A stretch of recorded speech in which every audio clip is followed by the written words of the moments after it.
Before vying to become President of the United States of America, Donald Trump wrote a book nearly 30 years ago that became one of the most successful business books of all time. Trump starts by taking us for a week in his life back in 1987 when he just turned 40. There are a distinct lack of formal meetings, but a large amount of phone calls, usually between 50 and 100 a day, that are short and to the point. Interspersed between these are a dozen or so impromptu meetings. After leaving the office at 6:30, the calls continue into the evening and all weekend. It's clear that there is a strong woman behind Trump. His wife Ivana looks after their 3 homes and raises their 3 children. She even helps out on the business side by running Trump's Castle, the second hotel and casino complex Trump bought. When it comes to the specifics of deal making, Trump aims very high and then pushes relentlessly to try and get it. His ability to think big gives him a great advantage, as many people fear decision making and success. He doesn't just run a hotel, he runs a large hotel with a huge casino attached to it. Any decisions he has to make are made only after asking lots of questions and getting the opinion of everyone who is involved. Knowing the market is essential. To make a product valuable, getting the word out is crucial. Generating interest and excitement is needed, and Trump thinks it's better to do it himself than having public relations people to do it for him. He's bold, controversial, and sometimes outrageous. This causes the press to write about him both positively and negatively, but from a pure business viewpoint, the pros of being written about far outweigh the cons. However, no amount of promotion, excitement, and hyperbole will help if you can't deliver the goods. You can't con people for long. You need to have a great product. Trump's greatest influence growing up was his father. His father built rent-controlled property in New York and taught him toughness in business, as well as competence and efficiency in an industry where profit margins were so low.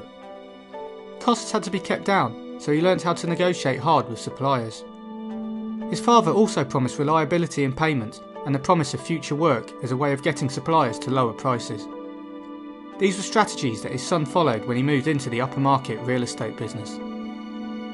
At the age of 13, Trump enrolled in a military school and later attended Wharton School of Business. While studying, he worked with his father on an apartment complex they purchased in Cincinnati, Ohio, which contained 1,200 properties.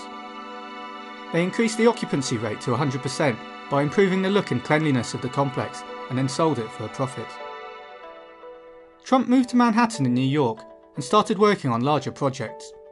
In 1974, he became interested in buying the Commodore Hotel, a dark and dingy place that was losing money, but in a good location next to Grand Central Station and the subway. Trump soon got some designs for the new architecture of the hotel and entered a deal with the Hyatt hotel chain where they were equal partners. Trump would build the hotel and Hyatt would manage it once built.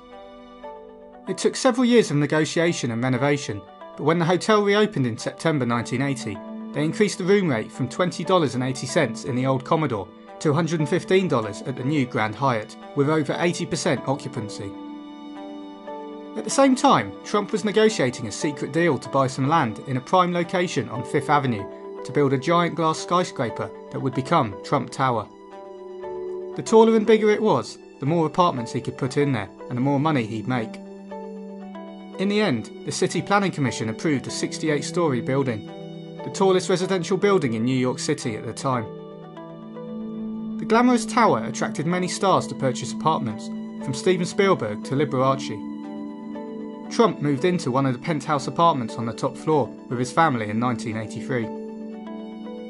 The entire Trump Tower project cost $190 million. Sales of the apartments generated $240 million. Trump also received $10 million in sales commission, plus more profit from rental of retail and office space.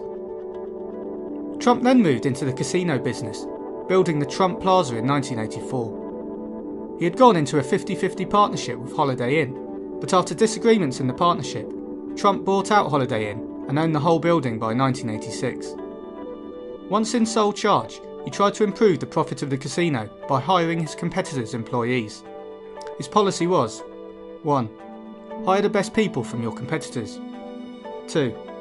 Pay them more than they were earning. 3.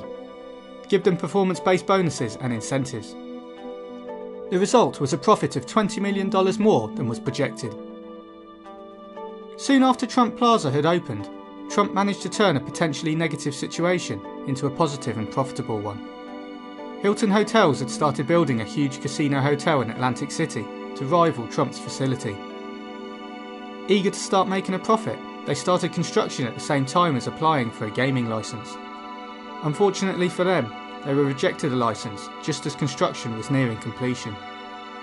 Trump started negotiating with Chief Executive Barron Hilton and negotiated a cut-price deal of $320 million to purchase the facility. In 1985, Trump's castle opened and took a gross income of $131 million for the 6 months it was open that year. In May 1986, Trump was in his apartment in Trump Tower, overlooking Woolman Ice Skating Rink in Central Park. The rink was supposed to be closed and rebuilt in 2.5 years by the city. 6 years later, and after nearly $13 million spent, they were no nearer to completing the job. Trump wrote to the mayor and offered to rebuild the rink in 6 months, putting up the $3 million himself. After being rejected at first, the letter leaked to the press, who all sided with Trump. The negative publicity caused a U-turn from the mayor and a deal was struck, with Trump getting paid back the $3 million only on completion of the project. Implementing some strong leadership by checking on progress daily, Trump oversaw the rink fully built in 4 months and $750,000 under budget. Donald Trump spent the first 2 decades of his working life accomplishing things that many said could not be done. At the end of his book, he promised to continue to put 2 of his best skills to good use: overcoming obstacles and motivating people to do their best work.